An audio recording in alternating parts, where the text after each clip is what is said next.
I love sports. I love board games. What I really love are sports board games. The key problem with a lot of them, though, is that they often have trouble finding a good middle ground between casual and complex. Games are either too simple, losing all essence of the sport that they represent, or they're overly complicated, deterring even the most diehard sports fan from having a go. Then there's Superclub, a football game, aka a soccer game. Now, unlike other sports games, this doesn't focus solely on the result of one single match.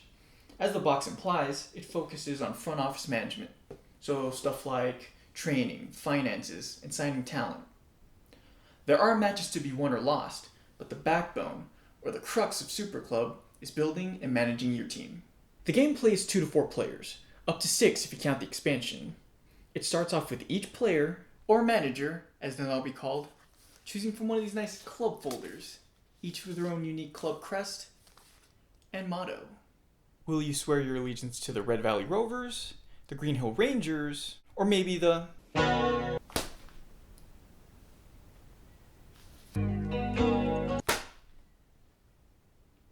Alright, let's stop that bit right now before this gets flagged. The game starts with the player draft. This is where each manager will pick players for their starting squad. Your starting position in the league, as shown by these squad tokens, will be based on the total number of stars your squad has. So depending on how well you draft, you can start off with an established team, or a lowly bottom dweller.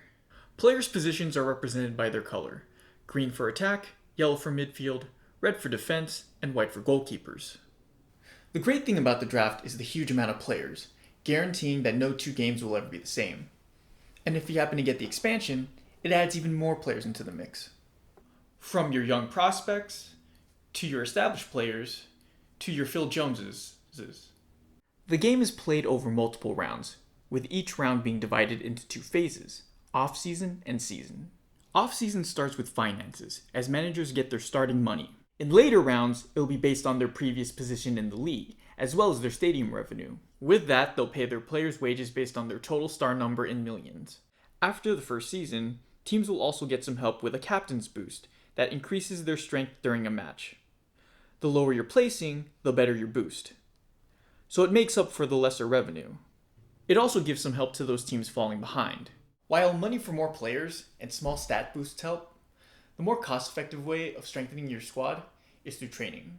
Players that can be developed are indicated by the empty stars, as well as a number designated to cards in the developed player decks.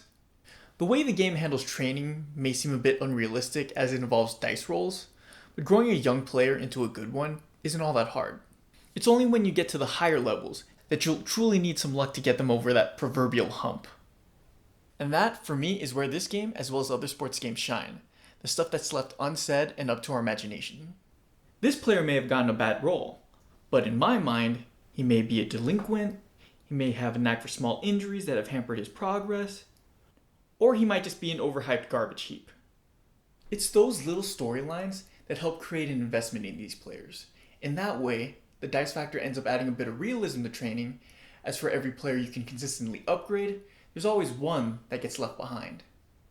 Next up is scouting. On the opposite side of the player draft board is the world of football. After the draft, the rest of the player cards are divided among the 6 regions. From there, managers can look at a couple of player cards from any of the decks and decide whether or not to buy them. It's a way to get players below their asking price and with no competition.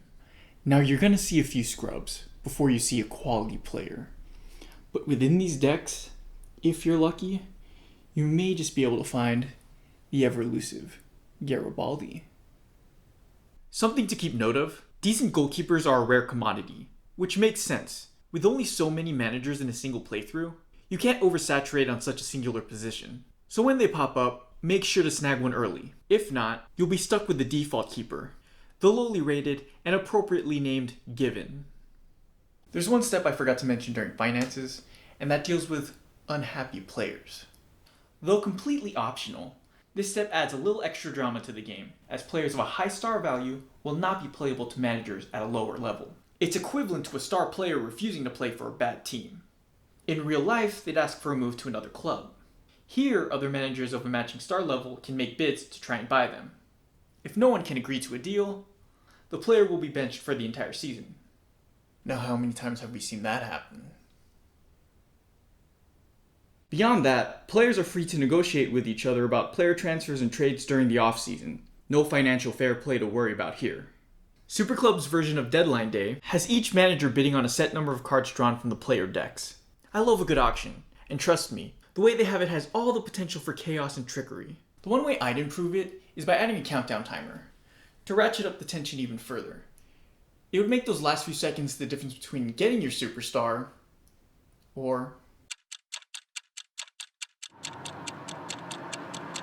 Oh yeah, we got the contract. My assistant is sending it over as we speak. Isn't that right?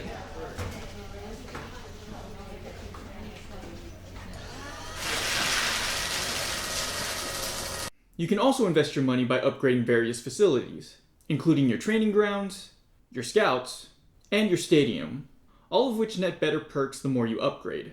Upgrading training allows you to train more players to higher values, making training much more efficient than the default 1 star for one player. Once you reach the max level, you get a guaranteed 1-star upgrade for a single player. This can be especially useful if you're trying to get a 5-star player that's 6-star, or if you're just really bad with dice rolls. Scouting upgrades let you draw more players, with stadium upgrades increasing the money you gain during finances. You can also invest in key staff, which yields even further perks, both on and off the field. I just love some of the names on these cards. Sally Recut, Hugh Gloves, Willow Ball. A lot of them have nice, if not somewhat overpowered effects. Thankfully, since everyone has access to them, there's less of a chance that they unbalance the game. You did it! And once all that's settled, the season can start. This is where managers get to face off against each other to see where they end up on the league table. For the sake of not overcomplicating things, the game graciously makes matches as simple as possible. So no complicated movement rules, complex stat tracking, or random sports jargon. That stuff can be fun, but matches here go by fast, while still delivering tension and proper strategy. A single match has each team starting 11 facing off in a best out of 3 series. Midfield versus midfield, attack versus defense, defense versus attack. Their star values are added and placed against each other, determining the result. This is where a player's position makes a difference, because aside from goalkeepers, you can play players in any position you wish. But the further they are from their preferred position, the higher the star deduction. The rules call for a half a star deduction per level, but I just say ramp that up to 1 full star. It's a lot more realistic, and it takes a lot less math. But now you're saying, hey, players play out of position all the time, and you would be right. So thankfully, in the player decks, there are a certain number of cards here that fulfill just that purpose. These purple utility cards can be played anywhere, besides in goal, without any penalty, making them quite valuable. They won't have the chance to be developed like regular player cards, but in a pinch, they're an efficient way to fill any gaps your team may have. There are also these chemistry stars to take into account. If position players complete a star, that 1 star is added to the entire line. On top of star values, each manager rolls 2 dice to further add to the result. Again, I know that dice rolling isn't the greatest, but just as in life, football can be random. A well-assembled team should have the better chance to win, but there's always a chance for the upset. Or even more disheartening, the dreaded tie. Ugh. When you roll a double, you may either get an injury or a game-changer card. Both of these can greatly change the outlook of your entire season. One minute you're on the precipice of winning the league title, the next you've just lost your star player for the entire season. The game-changer cards are more random when it comes to their effects on a team. Some cards have good effects, while others don't. Oh. What? It's offside. It's denied. Football, am I right? Here, match points are worth double, though you can play with the normal amount, but it will be a longer game. If you're playing with lower manager counts, there will be simulated matches which consist solely of a dice roll. Fortunately, the odds of winning are higher based on your table position. A simple, but effective solution. Though there has to be a better way of dealing with this kind of issue. After 5 rounds of matches, a league champion is decided. From there, if neither of the 2 total victory requirements are met, the game continues, starting back at the off-season. One of the ways to win outright is by winning the league 3 times. Every time you win, you draw a Superclub card. Each one represents a different team from around the world, their version of a Champions League final. Once you get 3, if you so choose, you can randomly draw 1 and face them in a normal match, with another manager rolling for that team. They can vary greatly in strength. And with no game changer cards or key staff upgrades at your disposal, you really have to make sure your squad is ready. So it's best to wait, if you feel they aren't quite there yet. Because, if you lose, you discard these cards and start the process all over. The other way is to win 100 points in the league, a rare feat that would certainly make a squad worthy of the Superclub title. Luckily in this game, it will happen eventually. It just takes time and a whole lot of players. When I first saw this pop up on a Facebook ad in 2019, it immediately grabbed me, and I backed it on Kickstarter just as quickly. But of course with any Kickstarter comes the long journey of waiting on updates, seeing where things are at with that small inkling in the back of my mind that this could be a dud. I'm happy to report that Superclub is one of the better designed games I got to play in 2020, as crap of a year as that was. I love soccer, as you can clearly tell, so I'm sure that helped out quite a bit. But what I love most about this game is that it took the manager mode from FIFA, which I have sunk an unhealthy amount of hours into, and made that into an approachable board game. The game is easy to learn and fast-paced, while still having a decent amount of depth, with both its management and on-the-field gameplay. There are a few nitpicks, such as an overly written rulebook, the flimsy paper money, as well as the lack of likenesses on the player cards. But other than that, the components are top-notch. I do also wish there was a little more minutia in the mechanics of the game, just to make it that much more meatier.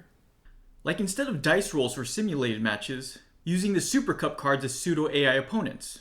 It would make those matches more interesting, and it would also make seasons more competitive. As it is now, the opponents we face in simulated matches don't exist outside of them. With this rule, those teams become actual players in the results of the season, possibly even winning the league. Winning the game will be more of a proper battle in that sense, as opposed to an eventual certainty. This will make the game longer than it already is, but at least your team's fate in those matches won't be dictated solely by a dice roll. There are other things I'd like to add that could definitely be house ruled for those looking for more realism, but again, that kind of defeats the purpose of approachable. Still, I gotta commend the creators of this game for taking something as complex as sports team management and gamifying it without losing many of the things that make games like FIFA and Football Manager great. So many of the board gaming mechanics in Superclub, the open negotiations, the bidding, the drafting, the resource management, are elements that are just inherently baked into those games, and soccer in general. While this game may not match the frenetic matchday gameplay of FIFA, nor the colossal depth of Football Manager, this isn't the time investment that either of those are. It also has the added benefit of playing locally, with actual people, and that's something FIFA 21 won't have. This won't capture every diehard fan out there, but it has a better chance than any of being that great gateway. A gateway into the world of board games. Now imagine if it was an American football game.